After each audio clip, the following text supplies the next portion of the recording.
Ambassador Sarek is extremely fond of Mozart. Lieutenant Worf has put Ensign D'Amato on report for insubordination, and Suzanne wanted to go to the Arboretum. Hello, everybody, and welcome to The Seventh Rule with Cirroc Lofton. Hello, hello. My name is Ryan T. Husk, and today we're doing a review of Star Trek The Next Generation. Maybe you've heard of it. Season 3, Episode 23, Sarek. Television story and teleplay by Peter S. Beagle from an unpublished story by Mark Cushman and Jake Jacobs, directed by Les Landau. Special, huge, giant thanks to Bill Erickson, aka War Dogheim, out in Montana, for sponsoring this episode. Thank you very much, Bill Erickson, out in Montana. This was May 12th, 1990. Where were you, and how you doing, Cirroc Lofton? I'm good. I'm doing good. You said May 12th, 1990? Yep. All right, I like to write those things down. Mm-hmm. Yeah, we just passed that 24-year anniversary. People were tweeting about it a little bit ago. So This episode here, great choice, Bill War Dogheim Erickson, for sponsoring this one. This is a memorable episode for me. I remember seeing it when I was a kid, and there were some moments that I just will always remember that were infused in my mind. One is when Sarek sheds the one tear at the recital, and the other one is when Sarek's going, illogical, illogical, illogical. And I'm just like, whoa, that dude can act like a monster. Amazing. Yeah. What did you think of it, though? This is your first time. Well, overall, I really liked it. In the beginning, I thought it started off slow for me. And there was a moment about maybe 15 minutes in where I was looking at the clock, like, when is this going to, turn up the pace a little bit? But then when it turned up, it really got good. So it almost made me wish, after having watched it, that the ending part was longer. The part where Sarek inhibits or has the mind meld with Picard and basically has that, that his swagger back. I would have liked maybe that to have lasted a little bit longer, and maybe to even see more of the Picard as Sarek scene, because that was also, I thought, another highlight for this episode. Just the pace, just getting into it took a little bit of time. I felt like at some point that maybe Sarek was somebody that I was introduced before. Is this a character that we've seen before? Yes, and by the way, the actor, of course, everybody knows, is Mark Lenard, who is a legend in Star Trek. He had previously appeared, yes, in Star Trek, the original series. He was in Star Trek: The Motion Picture. Let me see. Hang on. What was he even in? What he was in 2 episodes. One is just a Romulan commander, and oh wait, whoops, I hit the wrong button here. But yeah, once he played a Romulan commander, and I believe, that was in The Balance of Terror, which was kind of the episode that was redone in Strange New Worlds recently. If you remember that, the end of season 1. And then he's in an upcoming episode as Sarek, upcoming for us and Walter. We will see his character being introduced. And he was also in a couple movies of Star Trek. What was it? He was in the animated series, 1 episode. I did not realize that. He did the voice. Anyway, so he's been back a few times. Actually, it looks like 4 movies. He's in 4 original series movies, yeah. Yeah, he's a fantastic actor. I thought, he knocked this character out of the park. It's good also to see when somebody that Picard has a reverence for, the Picard that comes out. there's a different Picard that comes out when he's not the, the head honcho on around, when there's somebody that he has reverence for, or that he admires, or that he respects. There's a whole different tone that comes with the performance, especially when the actor himself can deliver that kind of tone as well. Yeah, I completely agree with you there. Because usually he's the one that either receives the reverence or expects it. He's the captain, he's the champ, and people are like, wow, Captain Picard, you're so great. You're so fun. And he's like, yes, I know. But it's really, you're right. It's a totally different tone. And in a lot of ways, a better Captain Picard when he's not fawning over somebody. He just has like this immense respect for this man and what this man has done. And, it probably wasn't too hard for Patrick Stewart to act that way with somebody like Mark Leonard, who is a very accomplished actor. I'm sure he must have already known about him. But yeah, I totally agree. It definitely humanizes Picard in a different way. And it's very endearing to see him revering somebody else like that. Yes, and then also it reminds me in some ways of how Brock Peters, how Avery felt about Brock Peters, and the kind of reverence that he had for the work that he had put in, the foundational, work that he put in for paving the way. So there was this kind of thing that happens when Picard sees this character. There's a compassion level there that you rarely see, because he truly is compassionate for this man who he has such reverence for. And because he has that compassion, it softens him up. It makes him look more like he has more empathy. And the considerations that he was going through, the lengths that he was going through, it actually took the anger of Riker to, in that moment, say, damn it, why don't you tell him that it can't be done? And they kind of had that argument, which I thought was another great scene, because we rarely see the two of them kind of butt heads like that, but I actually enjoyed it momentarily. Yeah. So that's what I liked about this episode. It gave us opportunities to see headbutting and drama in places where we see a lot of respect, cordial behavior between crewmen, right? And in this episode, it gave us the vehicle to, hey, let's explore Wesley and talking shit to, That was hilarious. When he's like, at least I'll be hanging out with more than just a good book tonight. I was like, yes. Oh my God, call the ambulance on poor Geordi LaForge. Yeah. Even the teenage dork is talking shit to him now. Yeah. And by the way, I don't care if there was some kind of medical explanation or whatever for why they were talking that way. Those words still going to hurt and resonate past that point, right? It's not like Geordi's going to say, Wesley, I was angry and you were angry because some kind of pheromones were in the air that this Vulcan was emitting. No, it's going to be like, bro, you hurt my feelings. You can't take that back. Like Wesley could be like, sorry, I didn't mean it. And Geordi's like, fine, you're sorry. But you did. But it was true, though.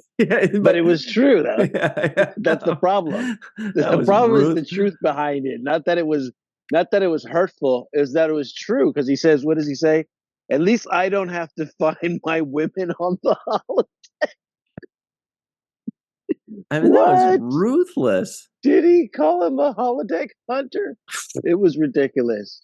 I couldn't believe that it's like, at least I got a real woman. That was ridiculous to me. And that was she's an ensign, so it's an older woman, by the way.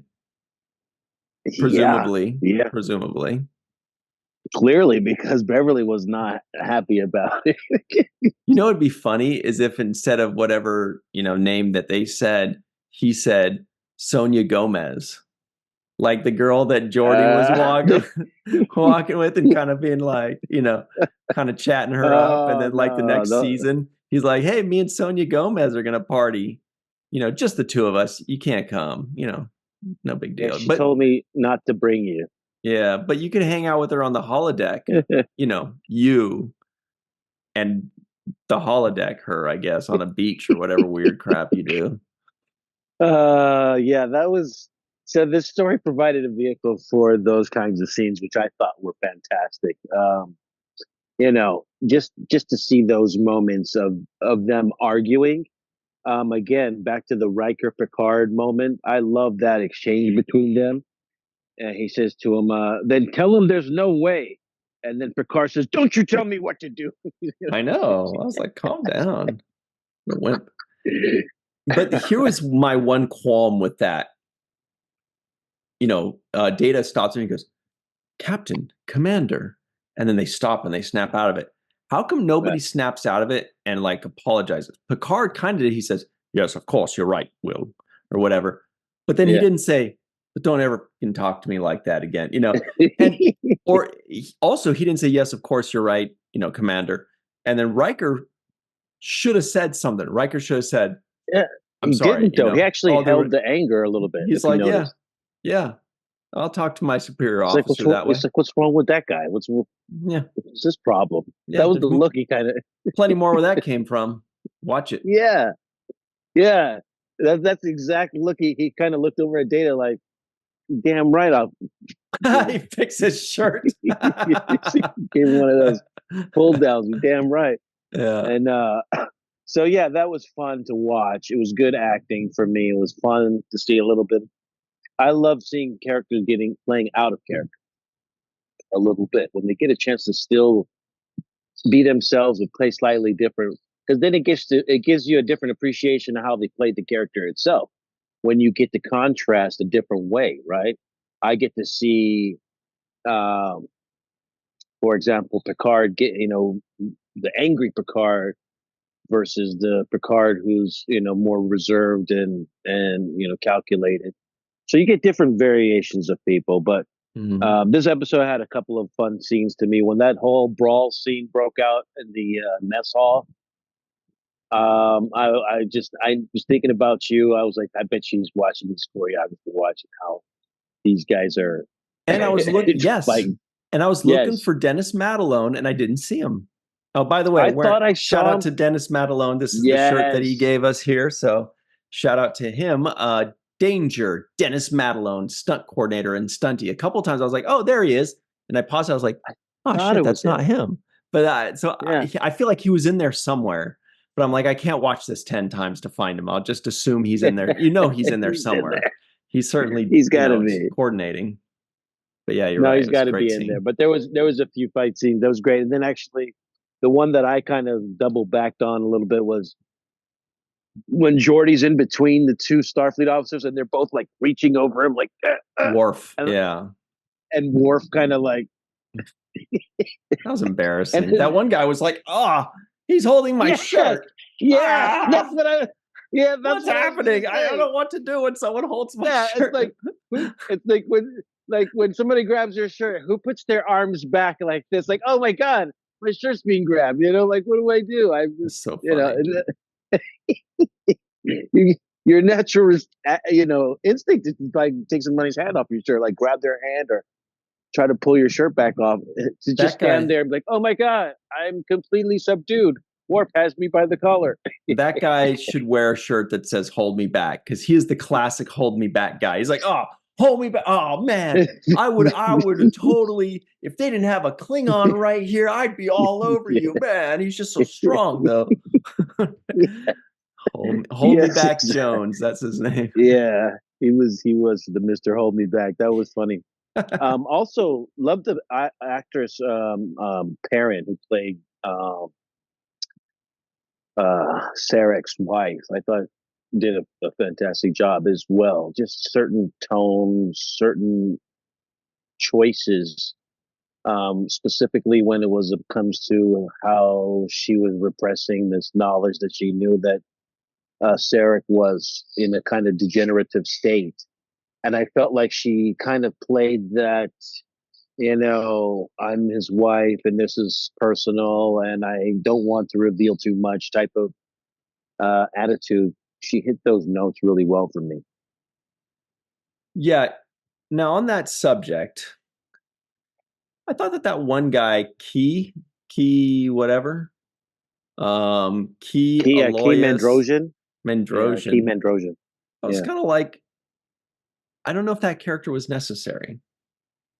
I wasn't opposed to having the character, but I didn't see why that character was needed for the plot. I felt like an extra, obviously we know that Saketh is like the key secret character, and that's revealed, like what the situation. Sarek, you need him, you need his wife. But that other guy, I mean, they found a use for him, but he wasn't necessary to move the plot forward, I don't think. Not a horrible thing. I'm not against it. It was just something I noticed where I was like, I feel like if they did another pass on this, they might ask themselves, is this character necessary? And they might say, no, okay, then let's cut him. But Yeah. maybe there was a reason. Maybe he had more of a role in a previous iteration of the script. But anyway, played Yeah, well. that's a question for Jason Okun when we get into that section. But I will Yep. say I agree with you 100% on that because I felt like the only reason for that character would be if there was a nefarious activity happening going on, like a takeover of his existence, his inheritance, or maybe some kind of affair between him and his wife, or something else had to be there in order for that character to be necessary, right? Kind of like when what they did to Britney Spears with the conservatorship Yep. situation. If that was like a theme for this, like they were trying to get him in a conservatorship so they can whatever take over his power of attorney on certain things, then that would make a little bit of sense to me. I just didn't see him being necessary in this at all as well. Certainly could have reduced it down to one assistant who could have played the function of Yep. both of those characters that we saw. And that's usually how they do it. They usually have, the main person and their one assistant, or they have the main person and their one assistant and their spouse or something like that, but this one had the extra person, and the actor did it well. The role was believable. The character was fine. I just found it interesting that a lot of times in screenwriting, people will cut the fat, and that character may have been, considered fat. Again, I'm happy with the character. I think I was glad that they had the character. It just raised a Vulcan eyebrow to me, thinking like, I feel like sometimes they would generally just not have that character that didn't really play a role. So I think maybe he played a role. You're right. Well, that's a question for Jason Okun. Um, or Allison Leach Hyde. So Yeah. this actor, though, his name is William Dennis, and he looks so familiar. Looks like he was in Perfect Strangers. He played a character named, well, that's something for after the break. We're not taking the break yet, but I'll just tell you now because the break's like too far away from now. He played a character named Dr. Tierney. That's something. Yep, Dr. Tierney, aka Dr. Tierney C. Diekman. He was Yeah. also in Growing Pains. He was in Newhart, The Golden Girls. This is the Uh, actor that behind you that we're looking at, who plays Sarek, no, or no? no, the actor that played that key, Uh, Oppenheimer or uh, whatever is. oh, Mendrosian guy. Yeah, Yeah, Mendrosian. Anyway, yeah, I've seen him before 1,000 times. I couldn't remember the one that I thought I knew him the most from. same. Yeah, I thought it was like some kind of cheat, like a Die Hard movie or something like that. That I know him the most, like something in that realm. RoboCop or something like that. Like that's where I thought I knew him from. But I'm the worst at placing faces and actors from different movies. So I just knew that I recognized him though. So not to say anything about his acting. I like him as an actor. Yeah, me too. Well, here's something Um, interesting. There was a character today. Um, like a background character. They like to do those sometimes. And that background character's name was Ensign Gates. So we know who that's referencing, is played by Joyce Agu. Ensign Gates. Also, I can't believe we missed this, but our good friend, oh, he must have been in the brawl scene. Our good friend, Randy James, friend of the show, was in this Yeah, episode. I want to go back and see. I wonder if he's the flailing guy or if he's a guy doing the punches. I might have seen Randy. Yes, I think I did see him in this. Another person we got a sighting on was O'Brien, and Yep. this was like a nice little moment for him too. Consistent with what we know his character to be like. Hey, but that's my seat. Yeah, So it yeah, reminded me very much of The Trouble with Tribbles. That fight scene, that brawl where they're kind of like fighting over nothing yeah, with the Klingons. yes, Totally reminded me of that, you know? yes. Except even more elaborate because there was more people in this. This was a pretty this was like a 20v20 or something to that effect. There was a lot of choreography going on from the overhead shot that they used. Um, so yeah, it was you know, pretty intense for that small moment. Um, but I did think I saw Randy at some second, and then when you mentioned it, it just kind of clicked with me. I think I did see Randy, and I'm 100% Dennis Madelung was in that scene too. So Yeah, he's in there somewhere. I know he is. So another thing was the dialogue here. I thought there were a lot of good dialogue moments.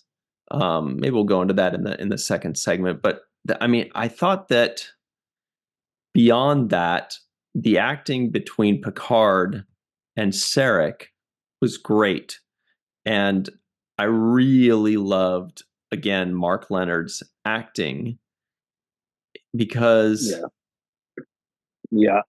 he just And I made want to it. highlight that actually a little bit because Les Landau directed this episode, and I think this is one of the better Les Landau episodes I think I've ever seen. There were Mhm. moments that he took choices. I thought they were the right close-ups. The lighting was great when Picard was going through his conflicted kind of mind melt moment where he was living out these emotions. Um, the lighting was just well done. I thought, and the music as well. The music complemented the acting, Yes, I love the complemented music. the shots that he was taking and the lighting. So yeah, I thought altogether those were some great things because there was a lot in this. You talk about the fight scene, you talk about the performance scene where there's Data playing the violin. That's a whole staging of it. Um, there was just a lot going on. And I thought that Les Landau did a fantastic job in this episode. Might be one of my favorite Les Landau episodes. I agree. Every time we say his name, more is less, Landau, we think about you and Aaron Eisenberg and your self-sealing stem bolts. But the truth is, he's more than just joking about that. He's actually a great director. He did a lot of great stuff. I agree with the music, especially at the very end. The music was amazing, and especially the Mozart thing. But that was Mozart, I guess.